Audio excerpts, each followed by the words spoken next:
Lesson 8.3, Part 2.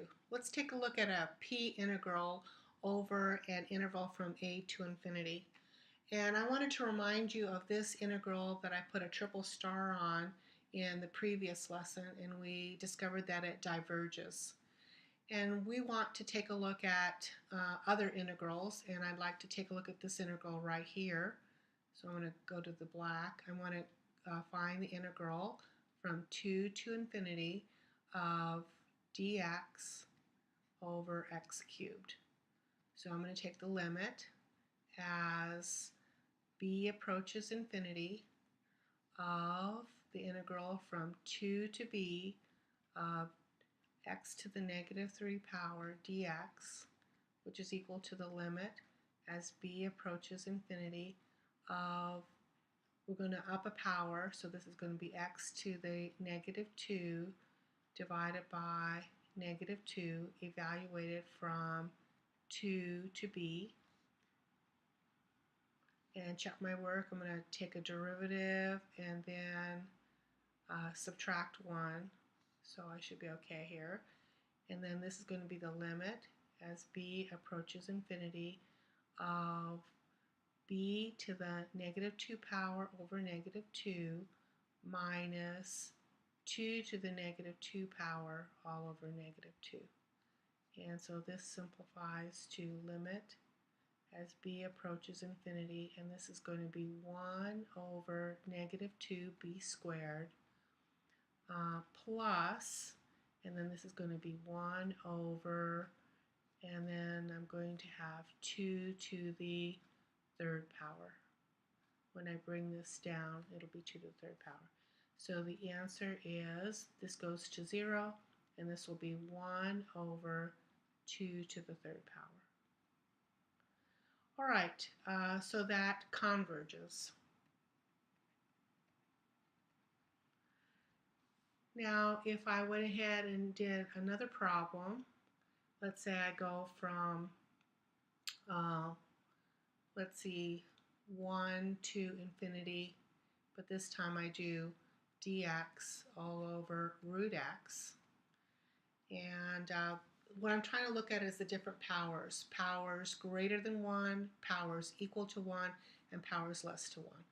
So let's go ahead and do that. That's going to be the limit as b approaches infinity.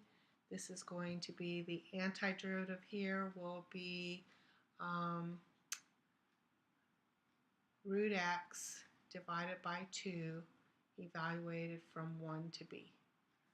And if I take that derivative, except that that is not right, how about if I say 2? Okay, there we go. Now if I do that, I want to use my power rule. I'll go ahead and I'll get that. So that's going to equal the limit as b approaches infinity of 2 root b minus 2 root 1, and we can see this is going to go larger that bound, so this is infinity, and so this diverges. So I wanted to show you some examples. When we go from a constant to infinity, if p is greater than 1, so that this is the case of p being greater than 1, it converges. If it's equal to 1, like in this case, equal to 1, it diverges. And if it's less than 1, like x to the 1/2 power, this is going to be the 1/2 power, then it diverges. Now, we can actually get the value here. And so this formula gives us our value. So in this problem that we had over here, integral from 2 to infinity of dx over x cubed, if we just follow the formula, our a is 2, and then we're going to say 1 minus p, and then this is our p3, so 1 minus 3 all over, and our p is 3, 3 minus 1, and so we're going to get a 2 down here, and then we're going to get 2 to the negative 2 power, and then we're going to have 1 over 2 to the third, which is what we got through the process. So this formula will give you this answer right away. All right, so let's go ahead and practice with different problems here. First, let's decide whether it converges or diverges. Now you can see our p here is less than 1, so we know this diverges. So we don't have to evaluate that. But this p is greater than 1, so this is going to converge, and we can actually find the answer by following this formula. So a is 5, and this is going to be 1. I'm sorry, a is not 5. A is 2. So this is going to be 2 to the 1 minus, and our p-value is 5. All over 5, take away 1. So this is going to be 2 to the negative 4th, all over 4. And we know that 4 is 2 squared. So this is going to be 1 over 2 to the 6th power. And so that is converging, and that's the value of this improper integral.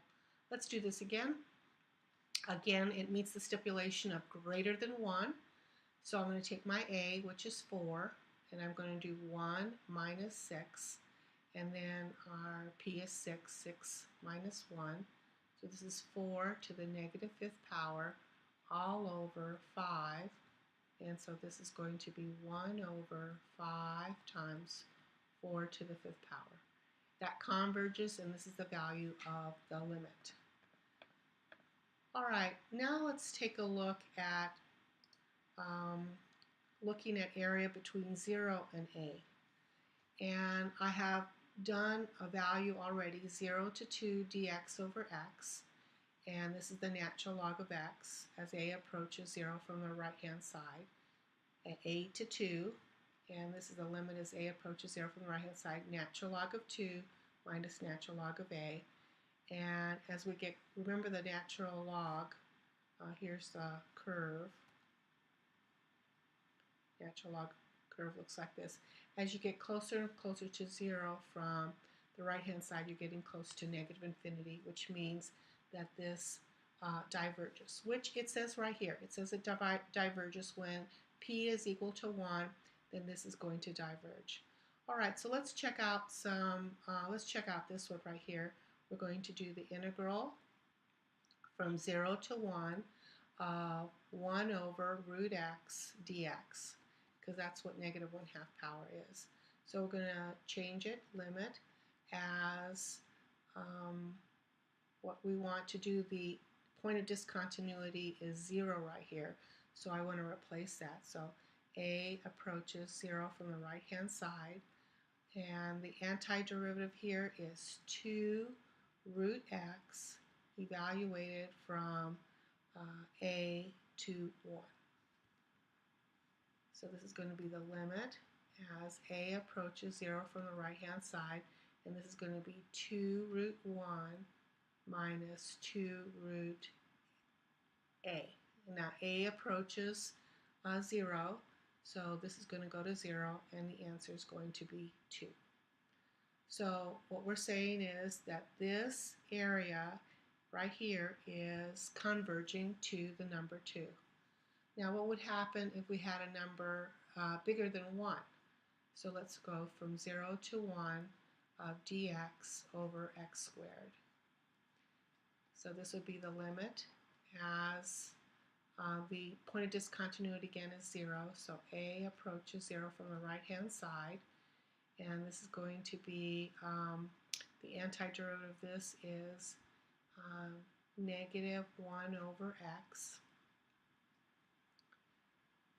and that's going to be evaluated from a to 1, so this is the limit as a approaches 0 from the right-hand side. And this is going to be negative 1, take away a negative 1 over a. And as a gets closer and closer to 1, this fraction becomes, this fraction right here becomes very large. These are going to be pluses. So this is going to go to infinity, and this diverges, which is what this is saying here. Anytime p is greater or equal to 1, so this is greater or equal to 1, then it's going to diverge. And when p is less than 1, that's when we're going to get divergence. So that's the outcome that we have. Let's go ahead and practice and see what's going on. First, let's decide whether it converges or diverges. And here it's meeting the stipulation of p being less than 1, so this is going to converge. This is going to converge. This is diverging. We just talked about that one. And this is diverging. Remember, p is going to be greater than 1. So let's go ahead and evaluate these, and we're just going to follow the formula. And our a happens to be the number 3. So we're going to write 3 to the 1 minus, and here's our p, which is 1/3, all over 1 minus 1/3. So this is going to be 3 to the 2/3 power, all divided by 2/3, like this. And we can simplify or just leave it like this because this is going to be a constant. All right, let's follow the form here. Our a is 4, so we're going to say 4 to the 1 minus 1/8. And then down here we're going to work 1 minus 1/8. So this is going to be 4 to the 7/8 power all over 7/8.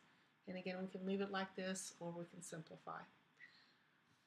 All right, so let's summarize right here, summarize what's going on.